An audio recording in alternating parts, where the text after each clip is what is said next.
July ni somni panga sang ni somni paruk si baile vek ule wen hi inrin ni ani a tuna hen zingdar ko le min somli ani a kan khobok tlang khodaya ko mega hei a helai muni tong trai na mun tan te kan mang thina AIZAWL pan turin katlan chuak chi a hei ka ding lok ka tong trai na te manin kan mang vel loka a hei zin chua don reng reng hian motor kan zin chua kanau ni na kan zin chua emo midang nen po lo ni se tong trai hi ngai poi mo vea kan fel wang te ni lowa sual chung chung te pok an tong trai ve te hian thla te hi timuang ve ni chu wangin tong trai ni point sin chu don trim hrimin lo tong trai thin ro ti te kha kan soi ma sadu ani chu ti chuan hei ka scooty train kan chuk le hri lok te ang ei lo scooty ti hian kan phur hei thlai te kan king claim thlai te ma zong te no hian eng mo ka scooty no hian kan da bok tin ke ma thum no le eng mo kan la gei sa hian kan da boka so tlan chuak dona kan khua hi kan soilo konga AIZAWL pan tur hian le AIZAWL tang kan kho pan tur hian kaldan chi ni awm vea kong pa ni awma zema bok lama kan kal chuan zema bok ania airfield tuirial ti kong chho kan ceiling te thingsul the te khita om chhota chuan ser chip kan lut chhota ni zema bok lama tang kan ho chuan chuan ser chip kan tlan tlanga ti khan ke tum kholai lung che kon kan khua ti khan kan thlengta chuan helama Trinity Hospital lampang mail thum lampang kan kal chuan falcon te kan tlan tlanga ti chuan enge heta hui fang chhote sial suk te kan tlan tlang chho le ta ti chuan ser chip daya sailiam kan chuak chho ta ni mo chuan helam zema bok ne na kan kalna trong kam hi ka thiam lo zema bok lampang atang kan ho na le helam pang hui fang lampang kunga kan ho na kha ser chip daya sailiam a in tok chi ata chuan ke tum te khorai lung te che kon te kan tlan chho le ti chuan kan khua alo ni tamai ni ti chuan chung te chu wela hianin ka sukhlak lama hianin heta hui fang lama chung kal dona a kong hi tlem ne nai hret jok in ka hria a nai jok ka ti chuan kan tlan chu ange o ka tlai tu palang zani a hian zai han program kan ya LPS arena kan zai ul do ni ti han tanang kong tuanin isu ne an ti te sual ngam chin om sula thatna in sual chungam jok ro ti te ti hianin hei kan branch ke trp te kan ko khan pawlai pol ten an tar vela tiang te hi hei khot kho thlen don la kholu don hnai den lo tar thina a thlamun thlak ka ti he tiang han lo om de hi mo mun danga po om thin ti in riat kha zon hei ufar phei kho khruin ka phei kho khruin ka tona ti hian hei kalkonga khochung ni lo la ya kar kong vela jon ka play thalenga aule roi don ni o ti chuan hei hi helai hei phone da na ka siam tira ta hian phone te ka da ve lenga ke ma te po karon lang ve le zewang tlaneng o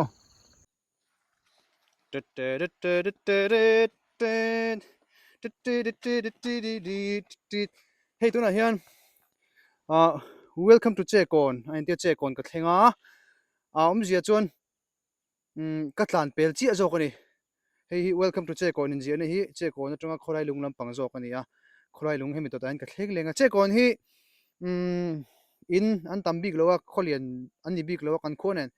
in omza te po kain ang tlang vel viawa kan te tlang vio ni chuan chekon hi khofel tak mai ania anti kan tiange icon kan han contest zawa kan khuak ka ho te po khan min lo muak ve sham shama kalom khop maya an khua te po hei khoin nei kan ni wa hin kan in sha chiang ve a khotai matak ami chek te po mi tai matak mi polai takte anni ti te kan soi tel lo phal lo wa kan ding zuai ni kan kal le nga lange hei kholai lung thlen ma dein ka ding loka kho hi athiang tila chum chum deuh thawa mai ro chu ral so hanen tawla so thiang kuk maya mitlonga hanen hianin mu no mani phone ai chon lang moi zo tok lo mai theya alang moi zo tok lo alang moi tok zo lo ni moi ka ti khop mai tiang chi hi fur ko thiang ang chi hi mo moi ka ti ka lung hi len thina chu wain kan ding loka kan la kan helai thing hi ka ngei hle mai anh po ni se ro ten min nan le vak ka lau ve dewa min nan deuh tho chu ka ringa kan tlan le phot ange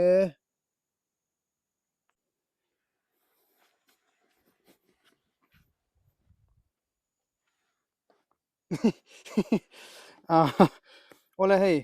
kan hmuang khian welcome to kholai lung ti alo in ta le wa maya amai ro chu kholai lung ka tlan pel chi azo ka tuna hian kholai lung atangin tui chang ka thleng lenga tui chang atangin ke tum ka thleng lenga pathian zara ka tlan tlon zel chuan kholai lung hi kan soi le lo ka nge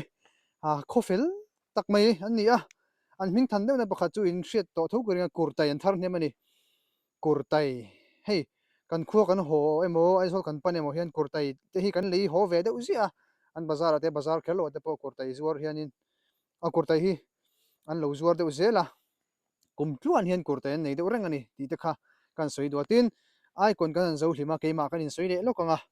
ai kon kan zo hlima han kan ho sowa kholai lung bazara an kona tak mai khan milo hmu ka puya panga tara zurin no non pung khom thahnem em maya kalom khop maya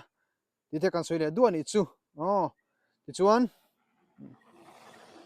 an ta tlang ani kha kan kal le don ange ti hian ka khotlan tlang hui ka ti zeu zawang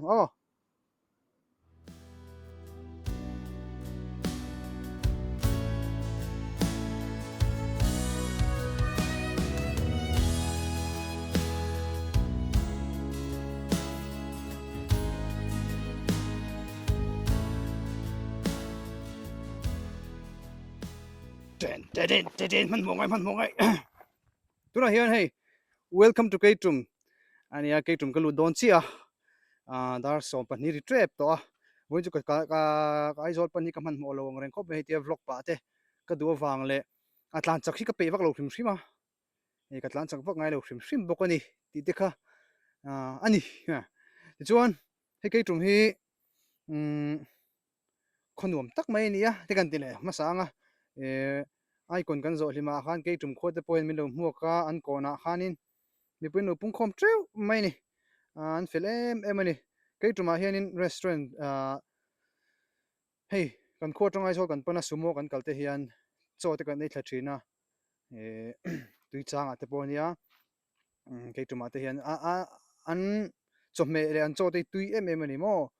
chu kan fak em thina hei sa te po tuya an thlai bai te po tuya khatiang khanin kan ei tui thei ke po ka ei tui thin khop mai ti te kha kan soi le du bok Keitrum hi ti hian ka tlan lu tanga chuan Keitrum atangin sailiam ka thleng lenga sership dai kha sership ka lu don lova chon khuta then zol peng ani lenga sial su ka ni le to mai kal le nga lange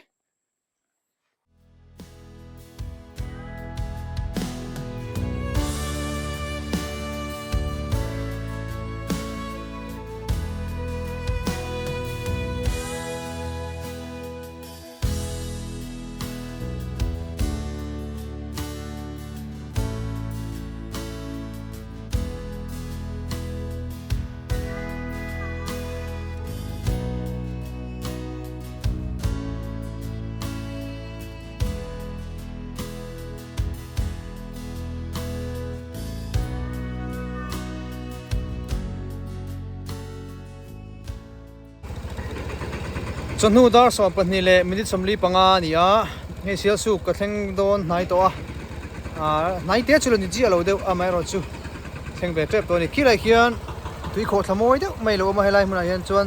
ki hitachi ten nan lo thok ribo bo maya ribup bup maya ni sal tu ka tan le to te ang ki anal ka tiriao ka en loka ka ding lok ani hi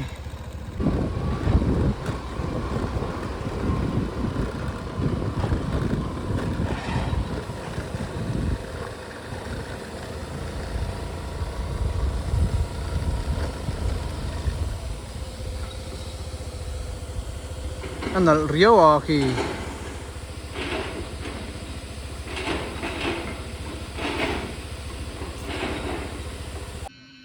chanu dar khatle nongoi fi lok ro chanu dar khatle minute somnga panga nia muifang ka pel don chi hei ka pel chi chamring ka pel boka chamring kha karon tirang talawa ruwa tlak deuh fe bawangin hei tuna hin khua dura ruwa aron tla tan dewa raincoat te ka hatowa mui fang atangin kan tlan lenga mui fang atang hin nge kha sum sui ami kha ka thlen le ma sak ber tur kha ning ka hria kan tlan le zel potang o tan tan tan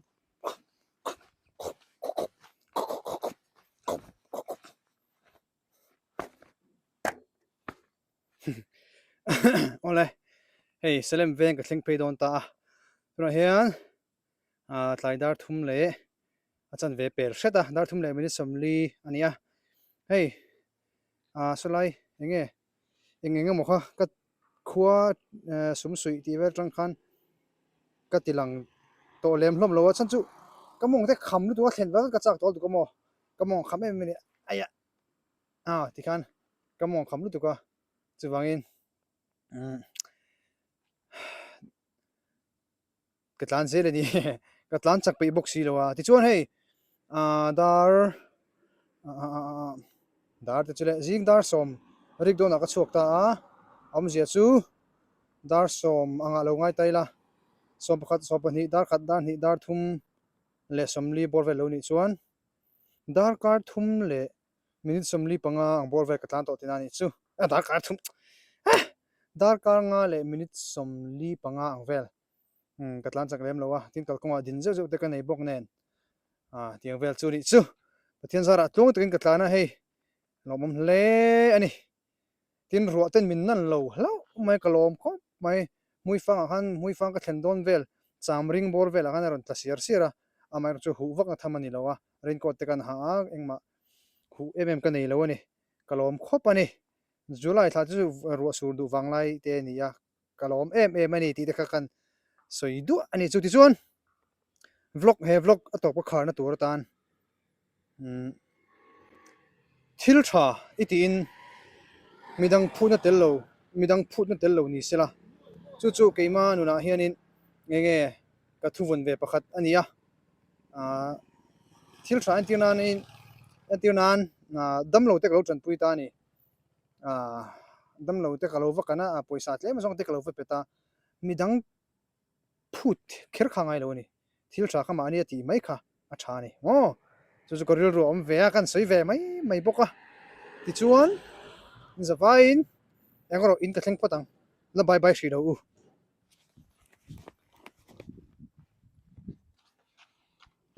ti chuan le hei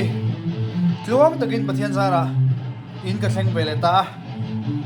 kurkure ka ini helai hianin lo beng seng ve he mai lo beng seng dum ve le nil mai le tak kana tun video ta chu kan du tok hrianga kian lai tinga digani zawain video le pegate lo khile thadon ni bye bye pe kule